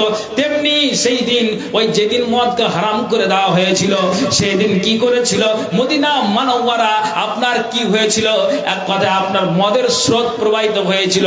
যেমন নদীতে প্রবাহ আপনার জন্য নদী প্রবাহিত হয়, সুদ প্রবাহিত হয়, তেমনি মদের রমরমাটা যার বাড়িতে যেখানে যে বাসনে ছিল সবগুলিকে ভেঙে চুরমাচাল করে দিয়ে মদকে আপনার স্রোতটাকে বাইয়ে দিল। তখন তারা শপথ করলো যে রে শুনে রাখো, যদি নবীজিকে অনুসরণ করে চলো তাহলে আল্লাহর সাথে সম্পর্ক থাকবে, আল্লাহ আমাদের ভালোবাসবে, নবীর প্রতি ভালোবাসা থাকবে, কিয়ামতের দিন আমরা নিজেকে আমরা উম্মাত বলে পরিচয় দিতে পারবো। আর এখন যদি এই হারামটাকে ভক্ষণ করি তাহলে নবীর কথাকে অস্বীকার করে চললাম, তো নবীর প্রতি ভালোবাসার আমরা রাখতে পারলাম না। কাজেই আমরা কি করলাম, যে এই কথাটা ঘোষণাটাকে শোনার পরে পরেই আমরা এক বাক্যে সবাই মেনে নিয়ে আমরা সব কিছুকে ভেঙে চিরজীবনের মতো আর মুখে আমরা মদকে দিতে গেলাম না। একবার জোরে বলুন সুবহানাল্লাহ, বলেন না জি ভাই সুবহানাল্লাহ। কষ্ট হচ্ছে কি ঠান্ডার সময়, বলেন সুবহানাল্লাহ। জি কি বললেন, হাদিসে বললেন, হ্যাঁ, যে সেই দিন মদের স্রোত বয়ে গেছিল। একে বলে তো নবীর অনুসরণ, একে বলে নবীর ভালোবাসা। একবার এলান হয়ে যাওয়ার পরে আর মুখে করলেন না। তা আপনাকে আমি বলবো যে আপনি নবীর প্রতি ভালোবাসা রাখতে পেরেছেন? তো যদি বলেন যে হ্যাঁ পেরেছি, যদি আপনি পেরে থাকেন তাহলে জেনে নিতে হবে ওই মানুষটার কোনোদিন নিশা থাকবে না। যদি আপনার ভালোবাসা থাকে তাহলে আপনি 300 400 আপনার 350 দিয়ে মুখে আপনি পানটাকে চিবাতে পারেন না। যদি আপনার ভালোবাসা থাকে তাহলে নিশার টান মেরে আপনি বিড়িটাতে হাত লাগাতে পারেন না। যদি আপনার নবীর প্রতি ভালোবাসা থাকে তাহলে টাকনোর নিচে প্যান্টটা আপনার থাকবে না। নবীর প্রতি ভালোবাসা যদি আমার আপনার থাকে তাহলে জেনে নিতে হবে অন্যায় কাজ আমার দ্বারা দিয়ে হবে না। আর যদি আমি এই আচরণটা করে যাই তাহলে আমি মুখে নবী বলে দাবি করি আর ভালোবাসি, কিন্তু এটা আমার কাজে পরিণত হয় নাই। নইলে আল্লাহ তাআলা কোরআনে জবাব দিলেন, শুনে রাখো, এরকম আচরণ হতে গেলে তুমি নবীজিকে অনুসরণ করে চলতে পারো নাই, চলতে পারো নাই। এজন্য আল্লাহ বলছেন, ইয়া আইয়ুহান নবী, এই নবী আমি তোমার জন্য যথেষ্ট, ওয়া ইত্তাবাআকা মিনাল মুমিনিন, এবং ওই সব মুমিন ব্যক্তির জন্য যারা তোমার অনুসারী, যারা তোমার অনুসারী কারা? একটা মুমিন মানুষ কোনদিন নিশা মুখে লাগাতে পারে না। জি একটা জায়গাতে জালসা করতে গেছি, বুঝতে পারলেন, জালসা মাগরিবের সময় আমি মানে প্রবেশ করেছি, মাগরিবের সময় ঢুকেছি, ঠিক সময় মাগরিবের সময় গেছি। তখন ওই কমিটিরা বলছে, মাওলানা আপনি নামাজটা আদায় করলেন, তো চলেন বিছানার ব্যবস্থা আছে ওখানে আরাম করবেন। তবে চলেন, নামাজ তো পড়তেই হবে। উজু বানিয়ে নামাজে গেলাম। আপনার মুসাফির মানুষ আমরা কি করি, ঈশা জোহর আর আপনার আসর, এই 3 ওয়াক্তের নামাজ কাসার করে 2 রাকাত করে, আর এটা ছাড় দেওয়া আছে।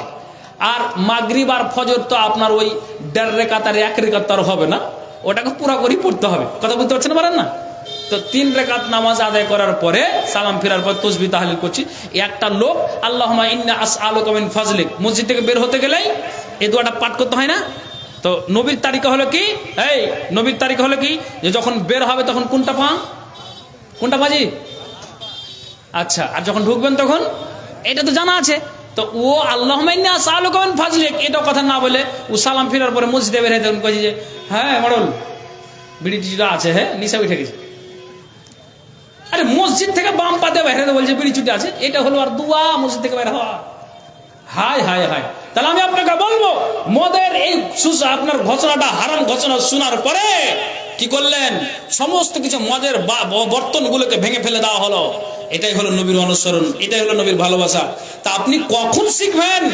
আপনি নামাজ পড়ে আসলেন আর এরই মধ্যে বলছেন যে দাও তো দেখি বিড়ি চুটি গেলা, নিশা উঠে গিয়েছে আর সহ্য করতে পারি না। আপনার ভালোবাসা যেটাকে নবীজি চির জন্মের মতো হারাম করেছেন, মুখে কেন আপনার? তাহলে জেনে নিতে হবে এটা আমি মুখে দাবি করি কিন্তু এখনো আমি কাজে পরিণত করতে পারি নাই। ভাইজান তাহলে লিঙ্ক সম্পর্ক রাখতে হলে নবীর প্রতি অনুসরণ আমাকে করতে হবে। ভাই সময় আমার হয়ে আছে, একটা মাথায় আমার দায়িত্ব আছে। আর আমি একটা হাদিস আপনাদের সম্মুখে বলবো, হাদিসটিকে আপনারা শুনতে রাজি আছেন? কথা কেন বলছেন আপনারা, বিরক্ত হচ্ছেন নাকি? কারা কারা রাজি আছেন হাতটা উঁচু করেন দেখি। আলহামদুলিল্লাহ।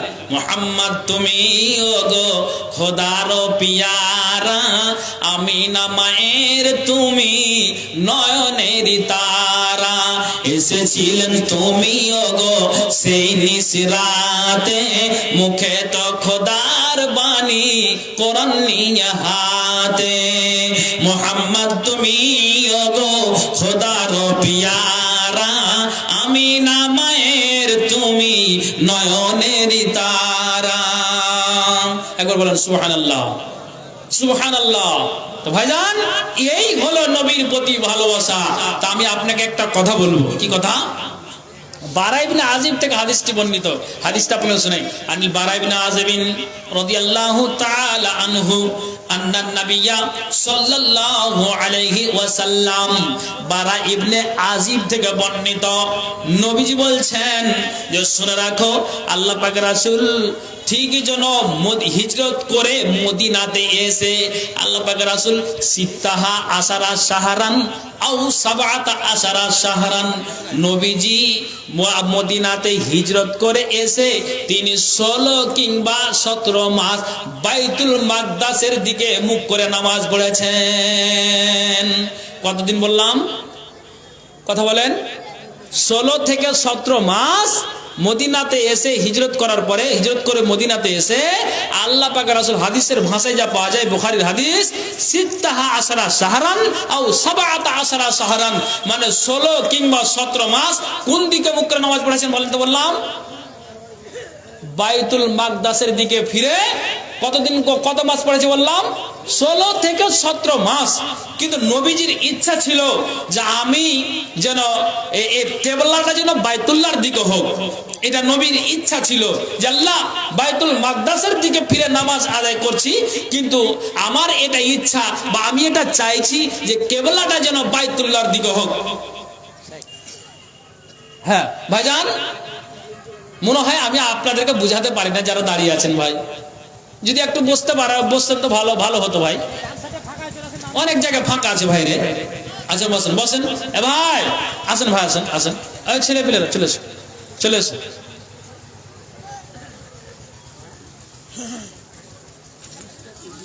চলে আসুন, চলে আসুন।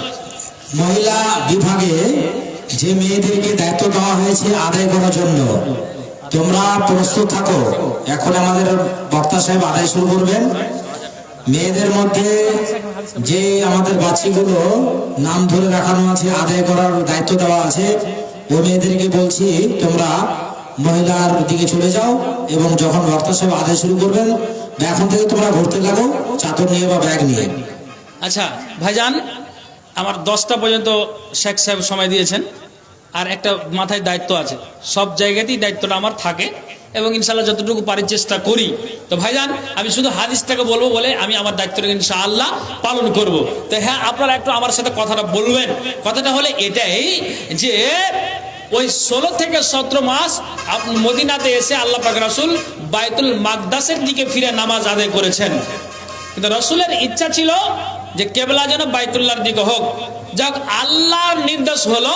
তো আল্লাহর নির্দেশে আল্লাহ পাক রাসূল একটি দলকে নিয়ে তিনি বাইতুল্লাহর দিকে, অর্থাৎ ওই বাইতুল্লাহর দিকে, কাবার দিকে মুখ করে তিনি নামাজ পড়লেন।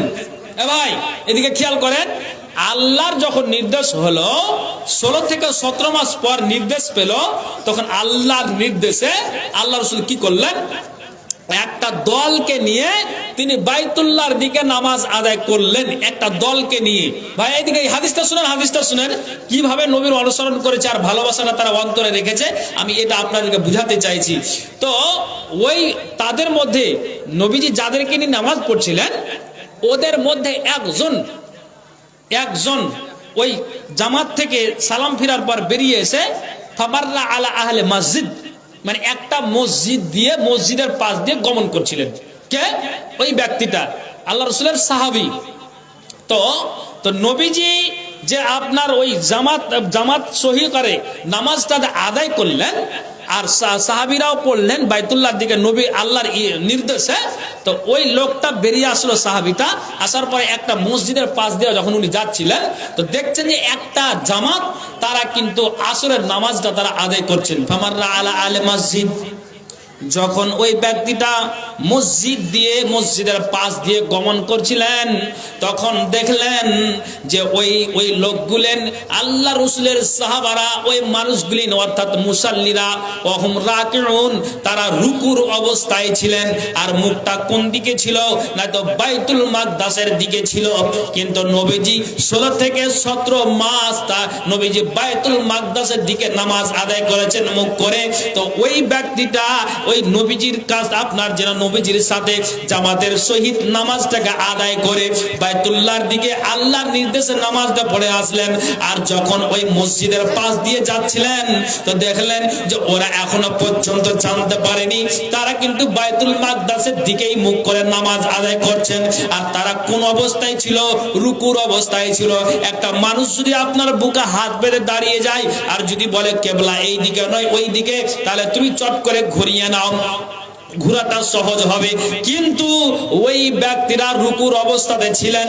আর আল্লাহ পাকের রাসূলের ওই সাহাবী বলছেন ফাকালা আশহাদু বিল্লাহি, আমি সাক্ষ্য দিচ্ছি আল্লাহর কসম খেয়ে বলছি, লাকাদ সাল্লাইতু মা রাসূলিল্লাহি সাল্লাল্লাহু আলাইহি ওয়াসাল্লাম, আমি এই মাত্রই নবীর সঙ্গে নামাজ পড়ে আসলাম। নবীর প্রতি ঘোষণা হয়ে গিয়েছে যে এতদিন তোমরা 16 থেকে 17 মাস বাইতুল মাকদাসের দিকে ফিরে নামাজ আদায় করেছো, কিন্তু এখন অর্ডার হয়ে গিয়েছে, ঘোষণা হয়ে গিয়েছে, নবীর প্রতি এটা ঘোষণা হলো যে নামাজটা এখন বাইতুল্লাহর দিকে মুখ করে পড়ো।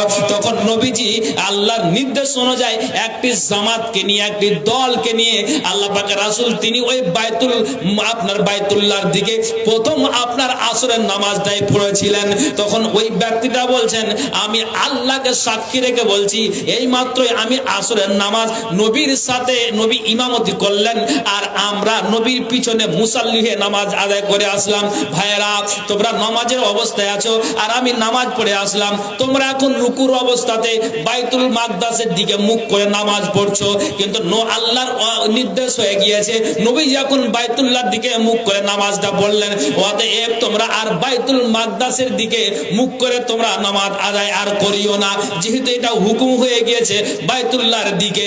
তখন যারা ওই রুকুর অবস্থায় মুসাল্লিরা ছিলেন, সঙ্গে সঙ্গে তারা ওই হালে আপনার ওই কেবলাটাকে চেঞ্জ করে বাইতুল্লাহর দিকে মুখটাকে ফেরালেন। একবার জোরে বলুন সুবহানাল্লাহ। কাকে বলে নবীর অনুসরণ, কাকে বলে নবীর ভালোবাসা?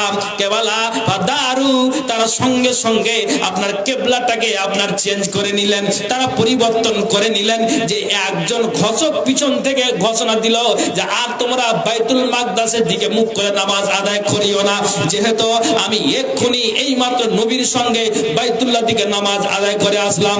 তখন যেন ওই ব্যক্তির কথা শুনে তারা সঙ্গে সঙ্গে আপনার ওই কেবলাটাকে রুকুর অবস্থাতেই পরিবর্তন করলেন। একবার জোরে বলুন সুবহানাল্লাহ। তারা জানে যে যদি নবীর কথা অনুসরণ করে চলি, নিজেকে উম্মত বলে কিয়ামতের দিন পরিচয় দিতে পারবো। আর যদি অনুসরণ করে না চলি, তাহলে জেনে নিতে হবে কিয়ামতের দিনে আল্লাহ রাসূল আমাদের পরিচয় দিবেন না, আমরা পরিচয় পাবো না, তখন অবশ্যই আমাদের জাহান্নামে যেতে হবে। ভাইজান আছেন কোন জায়গাতে দাঁড়িয়ে, একটা কথা শুধু বলবো ভাই, বিরক্ত হবেন না, হাদিসটা শোনাবো। হ্যাঁ, আমি চলে ওইখানে যাচ্ছি, তো একটা কথা শোনাবো ভাই। কিয়ামতের দিন আপনার আল্লাহ রাসূলকে যে ওই কাউসার দান করা হবে, বা কাউসার দান করা হয়েছে, তো ওই নবীজি কাউসারের কাছে থাকবে। তো যখন আপনার এই নয়াটোলা গ্রামের যখন মানুষেরা আপনার বদুলবাড়ির আপনার স্টানের কিছু মুসলমান, রাসাকুয়ার স্টানের মুসলমান, করণদিঘির মুসলমান, এরা যখন সিরিয়াল বাই সিরিয়াল ওই আপনার গ্লাসে করে যে আপনার ওই পানি পান করবে, পানি পান করতে করতে করতে করতে যাচ্ছে নয়াটোলার একটা মানুষ যখন পানি পান করতে যাচ্ছে, আর এরই মধ্যে কিন্তু সামনে পর্দা পড়ে গেল। তখন আল্লাহ রাসূল বলছেন, আরে এটাও তো আমার উম্মত, করণদিঘির যেমন লোকটা আমার উম্মত, বতুলবাড়ির যেমন ওই মুসলমানটা চায়ের দোকান দিয়েছিল ওটা আমার উম্মত, করণদিঘিতে আপনার রাসাকুয়া যে স্ট্যান্ডে চায়ের দোকান দিয়েছিল যেমন আমার উম্মত, এও তো আমার উম্মত, তো পানি পান কেন করতে দেওয়া হবে না? তখন আল্লাহ তাআলা রাসূলকে ফারিস্তারা জবাব দিচ্ছেন, সূরা ফুরকানে আছে। নবীজিগণ আল্লাহ কোরআনে বলেছেন, কুল ইন কুনতুম তুহিব্বুনাল্লাহা ফাত্তাবিউনি ইউহিব্বুকুমুল্লাহু ওয়া ইয়াগফির লাকুম যুনুবাকুম ওয়াল্লাহু গফুরুর রহিম। হে নবী তুমি বলে দাও, যদি তারা আমাকে ভালোবাসতে চায় তাহলে তোমার জন্য অনুসরণ করে, তাহলে আমি তাদেরকে ভালোবাসবো, প্রেম প্রীতি রাখবো, সম্পর্ক থাকবে, লিঙ্ক থাকবে।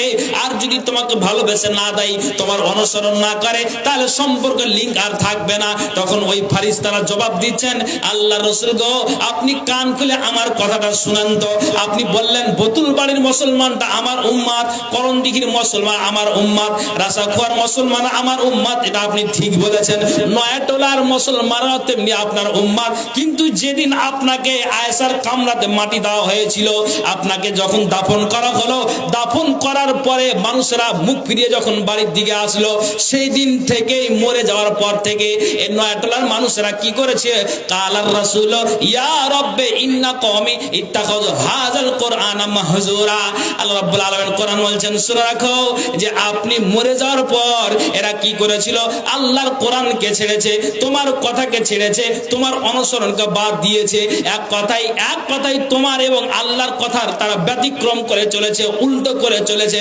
আপনি বলেন তো, যদি আপনি মরে যাওয়ার পর আপনার কথার অস্বীকার করে চলে কবরে আছে, হাসরে আছে, কি করে আপনি পানি পান করতে আপনি দিতে পারেন? তখন সঙ্গে সঙ্গে নবীজি বলছেন, সুহকান, তুমি আমার উম্মত নয়, নয়াটোলার মানুষেরা, তুমি আমাকে অনুসরণ করনি, আমাকে ভালোবাসনি, কাজে এখন তোমার সাথে আমার কোনো সম্পর্ক নাই, তুমি চলে যাও।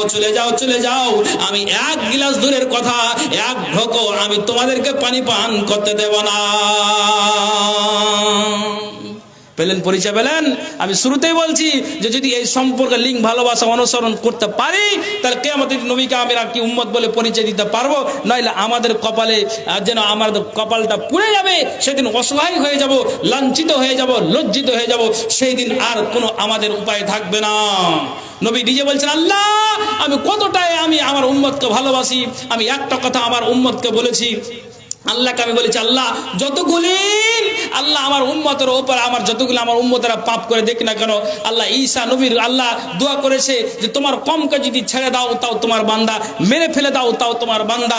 আল্লাহ গো, এই করে করে আরো নবীর নবীরা তার কমের জন্য আপনার দুনিয়াতেই দোয়া করেছে, ভালো আর মন্দ। কিন্তু আমি একটাই কথা আল্লাহ তোমার কাছে আমার অ্যাপ্লিকেশন, আমি আমার উম্মতকে কত ভালোবাসি, আল্লাহ তুই যতই পাপ করুক না কেন দুনিয়াতে তুমি আযাব দিয়ে মেরে দিও না। আল্লাহ কিয়ামতের দিন আল্লাহ যা হবে কিয়ামতের দিন আমার উম্মতের হবে। তার নবী এতটাই আমাদের প্রতি ভালোবাসা রেখে গিয়েছে, আমি কই রাখতে পারলাম? তাহলে আপনি নিজেকে এইরকম আচরণের যদি আমি আর আপনি হই, কিয়ামতের দিন আমি পরিচয় দিতে পারবো? কোসমিন কালে আমরা পরিচয় দিতে পারবো না। কাজেই একটা ভালোবাসা আপনাকে দেখাচ্ছি, ভালোবাসা হলো এটাই। নবীজি বলছেন, মানুষেরা আমার ব্যাপারে, মক্কার মানুষেরা বলে কি আমি কৃপণ, আমি বখিল, কিন্তু না, আমি কি করি যতটুকু পারি, আমি আল্লাহ রসুল কি করি, আমি গরিবকে, ইয়াতিমকে কি করি, আমার বাড়িতে যা কিছু আছে, ফকির মিসকিন আসতে গেলে বিবিদেরকে আমি বলি, যাও তুমি কি করো, যা কিছু আছে ওটা দিয়ে বিদায় করো, পকেটে যা আছে, বাড়িতে যা আছে ওটা দিয়ে বিদায় করো, খাবারের যদি প্রয়োজন হয় আর কেউ যদি আসে খাবার দিয়ে বিদায় করো। আয়েশা, হাফসা, হাবিবা, এই তোমরা ভালো করে শোনো, অবশ্যই তোমরা এই কথাকে পালন করবে। তো ভাইজান, এটাও হলো নবীজি বলছেন আমি কৃপণ না, আমি বখিল নই। অথচ মুশরিকরা, মক্কার মুশরিকরা বলে নবী এই আচরণ, নবী ওই আচরণের। আমি আপনাকে বলবো না, নবী কৃপণ নয়, বখিল নয়। এখানে যতজন আছি আমরা কৃপণের পরিচয় দেখাবো না। এটাও যদি আমরা দেখাই তাহলে কিন্তু বুঝে নিতে হবে নবীর অনুসরণ থেকে আমি বাদ আছি, বা আমি আল্লাহ রসুলকে স্মরণ করতে পারি না, নবীর আমি ইত্তেবা করতে পারি না, নবীর কথার আমি অনুসরণ করে আমি চলতে পারি না। কাজেই ভাই ও বাবারা, আমি আপনাদেরকে শেষ এটাই কথা বলবো, একটুখানি ওই আপনি যেন বখিলের পরিচয়টা না দিয়ে, কৃপণতার পরিচয়টা না দিয়ে, নবী যেমন বলেছিলেন, মক্কার মুশরিকরা আমার ব্যাপারে এই কথাটাই বলেছিল, আমরা যেন নবীজিকে কিয়ামতের দিন নিজেকে উম্মাত বলে দাবি পরিচয় দিতে পারি। এখানে যতজন আছেন আমি আপনাকে বলবো, আল্লাহর কোরআনের পারাটা 30, নবী বলেছেন আসলা মিনা সুন্নাতে, 10টি আমার সুন্নাত, এই 10টি সুন্নাত আমি 10টা কলমকে দেখতে চাইছি। নবীর প্রতি ভালোবাসা কার কার আছে ইনশাআল্লাহ এখন প্রমাণটা আমি পেয়ে যাব। একটু আমার দিকে আসুন, হাতের ইশারা করুন ভাই, কে আছেন যে 5 আর 10, 3 আর 2 আর 1 এই করে করে 10টা কলম 5টা 1000 টাকা দিতে পারবেন? কোন আল্লাহর বান্দা আছেন যে এই মসজিদের জন্য, যেটা আল্লাহর ঘর পবিত্র, আল্লাহর ঘর, এই আল্লাহর ঘরকে বানানোর জন্য এই জালসাটা আপনারা উদ্যোগ নিয়েছেন? হ্যাঁ বাবজান, এটা কে বলছিলেন? একজন ডাক্তার কাসিমউদ্দিন, উনি দিয়েছেন 6500 টাকা। ভাইজান, আমি 10টা কলম চেয়েছি 5000 করে, একটা কলম আমার হাতে এসেছে। কিন্তু ভাই, আমি এটা নবীর প্রতি ভালোবাসার যদি পরিচয় আমরা দিতে চাই, তাহলে আমি বলছি এই কৃপণতার পরিচয় রাখিয়েন না। অবশ্যই আল্লাহর ওয়াস্তে এই মসজিদের জন্য একটু দানের হাত থেকে আপনারা বাড়িয়ে দিন। আসুন একটু আল্লাহর ওয়াস্তে, একজন ভাই ডাক্তারের কাছ থেকে পেয়েছি 6500, আমি 5টা 1000 টাকা চাইছি, আর 9টা কলম বাকি আছে। বলুন কোন আল্লাহর বান্দা আছেন? হ্যাঁ মাওলানা, আমি দিচ্ছি। রুহুল আমিন, উনি 2000 টাকা দিয়েছেন। আল্লাহ এ দানকে তুমি সাদরে গ্রহণ করো। জায়সা দান দিয়েছে, মনের বাসনা উদ্দেশ্য আল্লাহ তুমি পূরণ করো। আল্লাহ জায়সা দান দিয়েছে, মনের বাসনা উদ্দেশ্য আল্লাহ তুমি পূরণ করো। আমিন সুম্মা আমিন। কার কথা বললেন? ও মাস্টার মুজিবুর রহমান। ও তো কই মাস্টার সাহেব? ও মাস্টার মশাই, হাই স্কুল মাস্টার না প্রাইমারি মাস্টার না? ও মাস্টার মশাই, তাই নাকি? তো চলে যা গেল। একজন 1000 টাকা দিয়েছে। আল্লাহ এ দানকে, আল্লাহ মাস্টার মশাই, আল্লাহ এই দানকে আল্লাহ তুমি সাদরে গ্রহণ করো। যে আসা দান দিয়েছে, মনের বাসনা উদ্দেশ্য আল্লাহ তুমি পূরণ করো। আমিন সুম্মা আমিন বিরহমাতিকা ইয়া আরহামার রাহিমিন। আসুন ভাইজান, ভাইজান আসে না, আমি বলেছি 2 থেকে 1, 3, 4, 5, 10, আমি এই কলমটি চাইছি। 10টা কলম এই মসজিদের জন্য একটু দানের হাত থেকে অবশ্যই আপনারা বাড়িয়ে দিন। জি ভাই, ইনশাআল্লাহ আল্লাহ তাআলা এই দানকে কবুল করবেন, যেটা আল্লাহর ঘর, এই মসজিদের উন্নতি কল্পে জালসা। ভাইজান, আমরা যেন কিয়ামতের দিন নবীকে আমরা উম্মত বলে পরিচয় দিতে পারি, এটা যেন সদা সর্বদা আমাদের খেয়াল। আরেকজন ভাই আমার, আল্লাহ 500 টাকা দান অনুপথে আল্লাহ নিকি যেন পান। মিটাও আল্লাহ তুমি মনের আরমান, যতদিন বেঁচে রবে ধরার বুকেতে, বাঁচায় রাখিয়া খোদা সহি সালামতে। আইনদার করিয়াছে অন্ধকার গড়ে, তোরা ইয়া নিয়ে প্রভু নিজি কৃপা করে। মাইনা দ্রন্ত ছেলে কোথায় যে ছিলি, 2 হাত বেঁধে আজ কোথায় যে রইলি। আমি হীন গুনাহগার, দোয়া দিব কত, আল্লাহ তুমি নেকি দিও তোমার মনের মতো। আমিন আমিন। ভাইজান আসুন, 1000 হোক, 2, 3, 4, 5, 10 যতই হোক না কেন, আমি একটা অপশন দিয়েছি আল্লাহর ওয়াস্তে মসজিদের জন্য একটু দানের হাত টাকা বাড়িয়ে দিন। আর যে মায়েরা আপনার পর্দার আড়ালে বসে আছেন, আমি মায়েদেরকে বলবো, যে বোনগুলোকে দায়িত্ব দেওয়া হয়েছে, আপনারা চাদর নিয়ে, মা বোনদেরকে বলবো যে অবশ্যই ওই চাদর নিয়ে আপনারা ওই চাদরটা একটু ঘুরান, এবং ওই প্যান্ডেল থেকে অবশ্যই যেন কালেকশনগুলো আসে। সুন্নতি দান নাকের কানের হাতের পায়ে যদি পারেন আল্লাহর ওয়াস্তে এই দানগুলো দেওয়ার চেষ্টা করুন। মারা, আমি মায়েদের বোনদেরকে বলছি, অবশ্যই আপনারা মসজিদের জন্য একটু দান হাত থেকে বাড়িয়ে দিন। ভাই এখানে যারা আছেন অবশ্যই ধানগুলিন, গমগুলিন, ভুট্টাগুলিন লিখান। আর আপনাকে বলছি এই টাকাগুলিন 5, 3, 2, 1, 10 যতগুলো পারেন একটা কলম আসুন, এসে এই মসজিদের জন্য একটু দান হাত থেকে বাড়িয়ে দিন। জি, তুমি কোন বাগানের ফুল, তুমি কোন বাগানের ফুল গো আমার ইসলাম ধর্মের মূল, সকল নবীর হইতে শ্রেষ্ঠ আখেরি রাসূল, তুমি কোন বাগানের ফুল। ভাইজান 500 টাকা দান। ভাই বাড়ি কোথায়? আচ্ছা আচ্ছা, হ্যাঁ অনেক দূর থেকে। আল্লাহ 500 টাকা দান অনুপাতে আল্লাহ নেকি যেন পান। একজন নানা আমার কি এটা আছে, তাবিজ, নাক ফুল আছে, ও স্ত্রী মারা গেছে, স্ত্রী আল্লাহ নাক ফুলাছে, তাবিজ আছে আল্লাহ গো, সোনার তাবিজ আর হাতের আল্লাহ চাঁদির পলা দিয়েছে আল্লাহ, স্ত্রী মারা গিয়েছে আল্লাহ, কবরে কোন হালাতে আছে আল্লাহ জানি না, আল্লাহ এই দানের বিনিময়ে আল্লাহ গো মাইয়াতের জন্য দানটাই হলো উত্তম আল্লাহ, যে আছে দান দিয়েছে আল্লাহ, কবরে যদি কোনো আযাবে গ্রেফতার থাকে আল্লাহ তুমি কি করো, এই দানের বিনিময়ে আযাবটাকে সরিয়ে দাও। আর 300 টাকা দাও না জানা না নাই খো যে আল্লাহ গো 700 টাকা দান, আরেকজন আল্লাহ 500 টাকা দান, দান হনো পথে আল্লাহ নে বাবজি আর 500 টাকা দেওয়া যাবে না, ও দূরকার লোক। আচ্ছা হ্যাঁ বলেন, নাম কি? হবিবুর রহমান, 1000 টাকা। শেখ লেখান তো, বাড়ি ও কেশবপুর। আচ্ছা ঠিক আছে লিখে দেন। আল্লাহ গো নানা জান 1000 টাকা দান, দান অনুপথে আল্লাহ নেকি যেন পান, মেটাও আল্লাহ তুমি মুনার আরমান, যতদিন বেঁচে রবে ধরার বুকেতে, বাঁচায় রাখিয়ে খোদা সহি সালামতে, আইন তার করি আছে অন্ধকার গড়ে, তোরা ইয়া দিও প্রভু নিজ কৃপা করে, মাইন দ্রন্ত ছেলে কোথায় যে ছিলি, 2 হাত বেতা আজি কোথায় যে রইলে, আমিন আমিন সুম্মা আমিন বিরহমাতিকা ইয়া রাহমার রাহিমিন। আরেকজন ভাই আমার 50 টাকা দান, দান অনুপথে আল্লাহ নেকি যেন পান, মেটাও আল্লাহ তুমি মুনার আরমান, আমিন আমিন। আসুন ভাইজান ভাই এখানে যতজন আছেন একটু আল্লাহর ওয়াস্তে মসজিদটার জন্য একটু দানের হাত টাকা বাড়িয়ে দিন ভাই, নিজেকে খবরদার কৃপণতার পরিচয় দেবেন না। এখানে এটা চলেছো এটা কে দিলে? তুমি দিলা? আল্লাহ গো একজন নারী আমার, আচ্ছা 500 টাকা দান, দান অনুপথে আল্লাহ নেকি যেন পান। ও ভান্ডারি ভাই কিছু দিবেন না? কিছু দিবেন না? হ্যাঁ কি নামটা বললো?